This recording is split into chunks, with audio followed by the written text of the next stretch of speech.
এই ছেলেটা প্রতিদিন তার গার্লফ্রেন্ডের বাড়িতে মাঝরাতে তার সাথে দেখা করতে আসতো এবং তার সাথে লুডো খেলে সকাল হবার আগে সেখান থেকে চলে যেত, যাতে মেয়েটার পরিবারের কারো সন্দেহ না হয়। আর এরকমটা বেশ কয়েকদিন ধরে চলতে থাকে। কিন্তু একদিন ছেলেটা তার গার্লফ্রেন্ডের পাশে ঘুমিয়ে পড়ে এবং যখন তার মাথাকে জাগানোর জন্য আসে তখন সে তার প্রেমিককে পাশে দেখে ভয় পেয়ে যায় এবং তাড়াতাড়ি তার প্রেমিককে সেখান থেকে চলে যেতে বলে। কিন্তু নিচে দাঁড়িয়ে মেয়েটার বাবা কারোর সাথে ফোনে কথা বলছিল, তাই ছেলেটা অনেক কষ্টে সেখান থেকে পালিয়ে যায়। কিন্তু বন্ধুরা এরপর কি হয় সেটা দেখার আগে তোমরা যদি তোমার মাকে একটু ভালোবেসে থাকো তাহলে ভিডিওটাতে একটা লাইক দিয়ে চ্যানেলটাকে সাবস্ক্রাইব করে দাও। এরপর রাতে মেয়েটা খাবার খাওয়ার সময় হঠাৎ বমি করতে শুরু করে। তার বাবা তখন ভাবছিল তেল জাতীয় খাবার খাওয়ার জন্য এমনটা হচ্ছে, কিন্তু তিনি জানতেন না লুডো খেলার জন্য বমি হচ্ছে।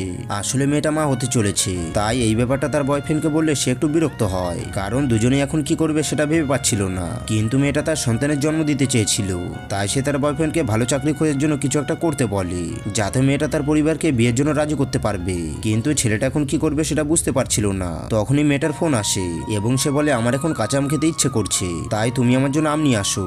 যা শুনে ছেলেটা অনলাইনে সার্চ করে, কিন্তু এতক্ষণে সব দোকান বন্ধ হয়ে গেছে। ক্লান্ত হয়ে সে তার বন্ধুকে ফোন করে, কারণ তার স্ত্রীও গর্ভবতী ছিল, কিন্তু সে তার কাছেও আম পায় না। এরপর ছেলেটা তার প্রতিবেশীর কাছ থেকে আম চুরি করে তার বাড়িতে নিয়ে আসে। আম পেয়ে মেয়েটা খুব খুশি হয়। কিছু আম খাওয়ার পর সে বাকি আমগুলো ফ্রিজে রাখে, যেটা তার মা পরদিন সকালে দেখে নেয়। তাই সে তার স্বামীকে জিজ্ঞাসা করছিল। তখন মেয়েটা এসে বলে আমি এই আমগুলো অর্ডার করেছি। আর বন্ধুরা পার্ট 2 দেখার জন্য কমেন্ট বক্সে বলে যাও।